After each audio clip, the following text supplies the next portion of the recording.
My name is Sarah. I'm 38 years old. And for most of my life I believed in simple things. Love, family, and the warmth of a quiet home. I live in a small town called River Hill. It's peaceful here. Trees line the streets. The shops are small. The kind of place where you know your neighbor's dog by name. I have 2 children, Noah and Emma. And I've been married to Daniel for 15 years. When we first fell in love, he made me feel seen. He brought me flowers just because. He cooked dinner on Sundays. He looked at me like I was the most beautiful thing in the world. And I believed him. We lived in a small house near the park. It wasn't fancy, but it felt like home. After 2 years we had Noah. Quiet, thoughtful, always lost in books. Then Emma came, loud, musical, full of light. I stayed home to care for them. Daniel worked long hours at the bank. Life was busy, messy, but it was good. On weekends we went to the lake, held hands and watched the kids feed the ducks. I thought our love was real, strong. But over time, something changed. Daniel started coming home later. He stopped asking about my day. Stopped noticing the small things, like how I cut my hair or how tired my eyes looked. First I made excuses for him. He's just busy, I told myself. Work is hard. But one day, I found a hotel receipt in his coat pocket. 2 names. Mr. D. Taylor and Ms. Clara. City 2 hours away. My heart sank. My hands trembled. When I asked him, he looked at me and said, "She's just a coworker." It was a work trip. But he didn't look me in the eyes. I wanted to scream. But I didn't. Noah was 5. Emma was 3. They needed stability. And I wasn't ready to break everything. So I stayed. I smiled during dinner. I read bedtime stories. I laughed when I needed to. But at night, when the house was quiet, I cried alone in the kitchen. One day at the market, I ran into someone from my past. Mark. We went to school together years ago. He smiled gently and asked, "Sarah, how are you?" I wanted to say, "I'm fine," but I couldn't. So I said, "I don't know." He didn't try to fix me. He didn't offer advice. He just said, "If you ever need someone to talk to, I'm here." And somehow those words stayed with me. We met a few times after that. Nothing romantic. Just 2 people talking. About books, weather, life. But his words made me feel human again. He asked about my kids.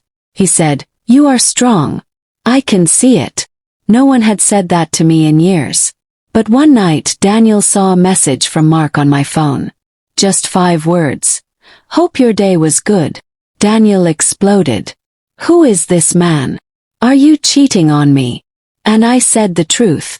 I needed someone to talk to. Because you weren't there. That night, for the first time in years, Daniel didn't walk away. He sat down. His eyes were red. And he said, "I'm sorry. I didn't know you were hurting." And I whispered, "You didn't ask." From that night on, something shifted. Daniel came home earlier. He helped with dinner. He started asking, "How was your day?" Small things, but I noticed them. I didn't trust easily. My heart still ached. But I saw he was trying. One Sunday morning he asked, "Want to take a walk with me?" We walked near the lake. The same path we took years ago when we were in love. He said, "I miss this. I miss us." I looked at him. And I wanted to believe him. But my heart was tired. Anxious. Then I got sick. High fever. Pain in my chest. Daniel rushed me to the hospital. He stayed all night holding my hand, whispering, "Please don't leave me. I still love you." And in that moment, I saw it. Not the man I married, but the man who still remembered how to care. Back home he made soup. He read to me. He smiled at the kids. And slowly, I began to feel the warmth return. But still, I needed to find myself again. I started journaling. I wrote about my pain, my hopes, my fears. I walked alone in the mornings. I listened to soft music. I borrowed books from the library. I remembered who I was before I became invisible. One day Daniel brought me a small box. Inside, a necklace. Simple heart.